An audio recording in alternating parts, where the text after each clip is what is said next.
Hello friends, आज ये video जो हम लोग लेकर के आए हैं, ये वीडियो है उन स्टूडेंट्स के लिए जिनका एग्जाम सामने में है। जैसे आप जानते हो कि ये जुलाई एंड अगस्त का मंथ जो है बीएड के एग्जामिनेशन का मंथ होता है। इसमें जो है अभी आपको सिद्धार्था यूनिवर्सिटी के, अवध यूनिवर्सिटी के, आगरा यूनिवर्सिटी के सभी एग्जामिनेशन देखने को मिलेंगे। तो अवध यूनिवर्सिटी का एग्जामिनेशन का डेट 8 अगस्त दे दिया गया है। सिद्धार्था यूनिवर्सिटी का एग्जामिनेशन का डेट 1 अगस्त जो है 1 अगस्त से होने वाला है। ऐसे आगरा का भी डेट आना बाकी है, लेकिन वो भी आपको अगस्त सितंबर के बीच में दिखेगा। तो हम आज इस वीडियो में जो है डिस्कस करने वाले हैं कि लास्ट 1 वीक का हमारा जो है प्रिपरेशन कैसे होना चाहिए। लास्ट 1 वीक में हम किस तरह से तैयारी करें कि हम 80 to 90% आप जो है लेकर के आ सके।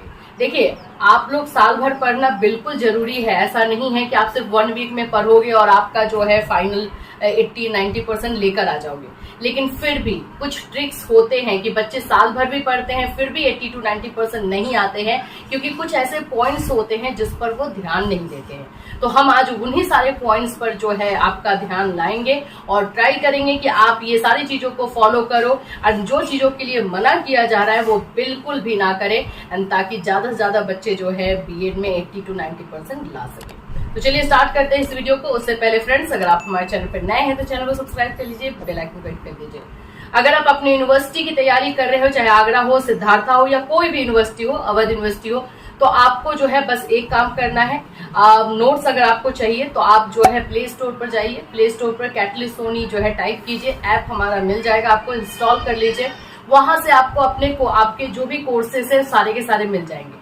चलिए आज के टॉपिक के लिए जो है वीडियो स्टार्ट करें। देखिए, 1 वीक अगर आपका बच गया है तो आपको तैयारी करनी कैसे है। सबसे पहली चीज तो आप लोगों को, जैसे 1 साल आपने जो चीजें पढ़ा है उसको आपको रिवीजन करना पड़ेगा। तो देखो, मैं आपको बता रही हूँ, सबसे पहला चीज आपको रिव्यू योर नोट्स, ये हमने पॉइंट डाला है।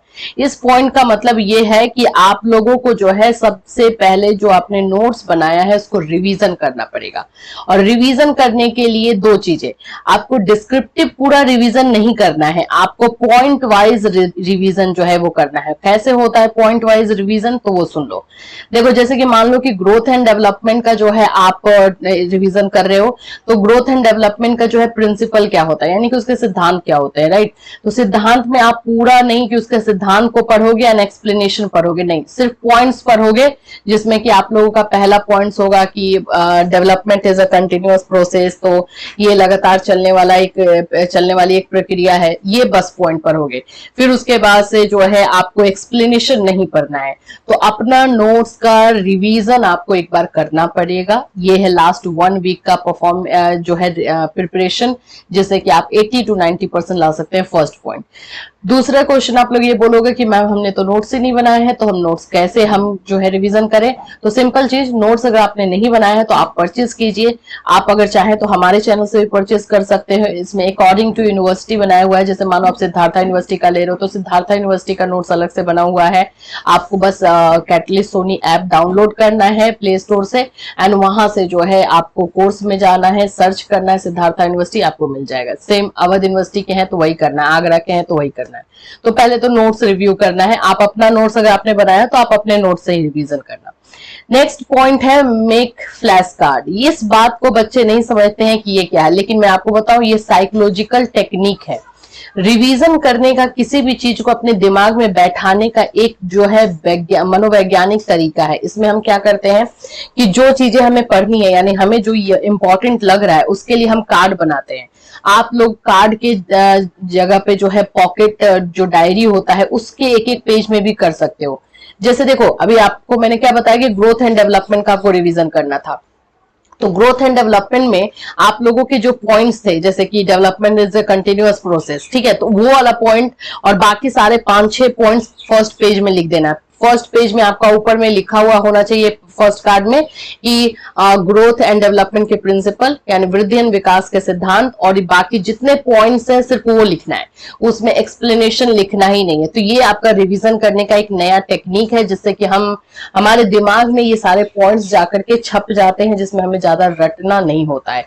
एंड ये साइकोलॉजिकल प्रूवन ये टेक्निक है जिसको आपको अपनाना चाहिए। लास्ट 1 वीक में तो बिल्कुल अपनाना चाहिए, ताकि आपके दिमाग में ये सारी चीजें छपी हुई रहे। तीसरा हमारा जो होता है वो होता है फाइनल प्रिपरेशन। देखो, फाइनल प्रिपरेशन कहने का मतलब हो जाता है कि आपको वो सारे टॉपिक्स कंप्लीट हो जाने चाहिए जो टॉपिक्स एग्जाम में पूछे जाने हैं। अब एक पूरा सिलेबस कवर हो ये नहीं मतलब है, लेकिन जो टॉपिक्स आप लोगों के पूछे जाने हैं वो आपको कवर होने चाहिए। हर यूनिवर्सिटी के हर सब्जेक्ट में कुछ ऐसे टॉपिक्स होते हैं जो कि कंफर्म पूछे जाते हैं, ठीक है। इसके अलावा अगर आपने पूरा सिलेबस कवर कर लिया है तो ये तो बहुत ही अच्छी बात है, लेकिन आप लोग अगर सिर्फ इंपॉर्टेंट टॉपिक्स वाला कर रहे हो तो अच्छी, वो भी सही है। इसमें अब फाइनल प्रिपरेशन में आपका आ जाएगा रिटेन वर्क। आप लोगों को लिख करके भी देखना है। फाइनल प्रिपरेशन का मतलब ये नहीं होता है कि आपने सिर्फ रट लिया है और उसको अपने दिमाग में बैठा लिया, नहीं, आप उसको लिख कैसे रहे हो ये भी देखना होगा। क्योंकि दिमाग में तो हो सकता है आपकी चीजें हो, बट आपका जो है दिमाग एग्जामिनर चेक नहीं करने वाला है, आपका कॉपी चेक करने वाला। तो कॉपी में अपने दिमाग की चीजों को आप कैसे निकाल कर रख रहे हो ये जरूरी है। तो रिटन वर्क बहुत जरूरी हो जाता है इस फाइनल प्रिपरेशन में। मैं आप लोगों को बोलूंगी, जैसे 15-16 नंबर वाला जो क्वेश्चन है उसको कम से कम आपको 20 मिनट, 15 से 20 मिनट देना पड़ता है एग्जामिनेशन में, और कम से कम 5 से 6 पेजेस लिखने पड़ते हैं। तो वो आपको प्रैक्टिस पहले से कर लेना है, ठीक है। ये तीसरा हुआ। फोर्थ पॉइंट टॉपिक जो है वो मैं बताऊंगी मेमोरी ट्रिक्स। जैसे बच्चे को बोलते हैं कि मैम मुझे तो याद नहीं होता है, और जो याद होता है वो हम भूल जाते हैं। ये बहुत सारे कंप्लेन हमें जो है एग्जामिनेशन के टाइम में सुनने को मिलते हैं। तो देखो, मेमोरी ट्रिक्स में 3 ट्रिक मैं आपको बता रही हूँ। पहला ट्रिक है फिंगर ट्रिक्स।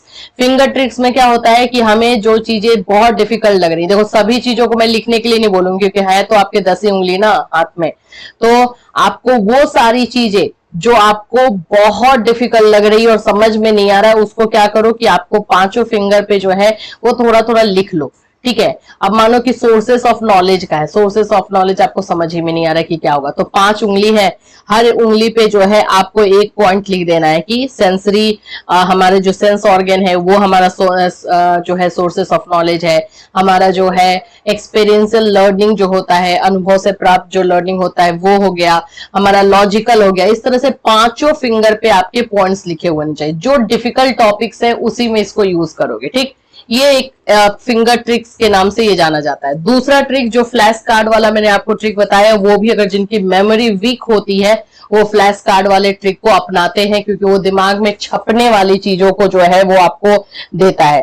तो फ्लैश कार्ड वाला ट्रिक भी अपना सकते हैं। तीसरा जो ट्रिक होता है जो आपके मेमोरी को और अच्छे से स्ट्रॉन्ग कर देगा, वो चीज होता है रिटेन वर्क। जो चीजें आप पढ़ रहे हो और आप भूल जा रहे हो, आपको वो याद ही नहीं रह रहा, आपको लिखना पड़ेगा। चाहे आप रफ में लिखिए, चाहे कहीं पे भी लिखिए, लेकिन आपको वो चीजें लिखना होगा। देख करके लिख रहे हो, पहले तो मैं तो सजेस्ट करूंगी कि आप एक बार उसको रीडिंग कर लो एंड बिना देखे जो है उसको लिख लो, तो वो दिमाग पे छपता है। लिखने से हमारे दिमाग में जो है बहुत सारी बातें रह जाती है, सिर्फ और सिर्फ आप रट्टा मारते रह जाओगे, नहीं रहेगी। लेकिन लिख करके करोगे, मेमोरी ट्रिक्स आपको ये काम आएगा। ये 3 ट्रिक्स हैं आपके मेमोरी को एनहेंस करने के। एंड द लास्ट है PYQ। ये तो भाई साहब सब लोग जानते हैं, previous year question. Previous year question देखना मैंडेटरी होता है, चाहे आप सिद्धार्था यूनिवर्सिटी के स्टूडेंट हैं, आप अवध यूनिवर्सिटी के स्टूडेंट हैं, आगरा के हैं, कुक के हैं, MDU के हैं, किसी भी यूनिवर्सिटी के स्टूडेंट हैं, अपने यूनिवर्सिटी का PYQ देखो। PYQ देखने से 2 चीजें क्लियर होती है। एक तो पैटर्न पता चलता है कि एग्जामिनेशन में पैटर्न क्या रहता है, कितने शॉर्ट क्वेश्चन रहते हैं, कितने लॉन्ग क्वेश्चन रहते हैं, कितने जो है वेरी शॉर्ट रहते हैं, कितने मार्क्स के रहते हैं, कि नंबर ऑफ क्वेश्चंस कितने रहते हैं, ये आपको पता चल जाएगा। एंड दूसरा चीज कि किस टॉपिक से सबसे ज्यादा क्वेश्चन पूछा जाता है, ये चीजें भी आपको क्लियर होती है। तो इसलिए PYQ देखना मैंडेटरी है। ज्यादा साल का देखने को मैं नहीं बोलूंगी, कम से कम 2-3 साल का देख लो, कंपलसरी रखो कि 2-3 साल का आपको देखना ही है, ठीक है। और अगर ज्यादा मिल जा रहा है तो 5 साल का रख सकते हो। 10 साल वाला कोई मतलब नहीं बनता है बीएड में, क्योंकि क्वेश्चन रिपीट होते हैं। बीएड का सिलेबस जो है बहुत सालों से चेंज नहीं हुआ है, तो क्वेश्चंस आपको बार बार रिपीट होते हुए मिलेंगे। तो लास्ट 5 इयर्स का कर लेते हो, सफिशियंट रहेगा। तो ये चीजें जो है आपको करनी है। तो ये 5 ट्रिक्स हैं, 5 पॉइंट्स हैं जो आपको फॉलो करने हैं।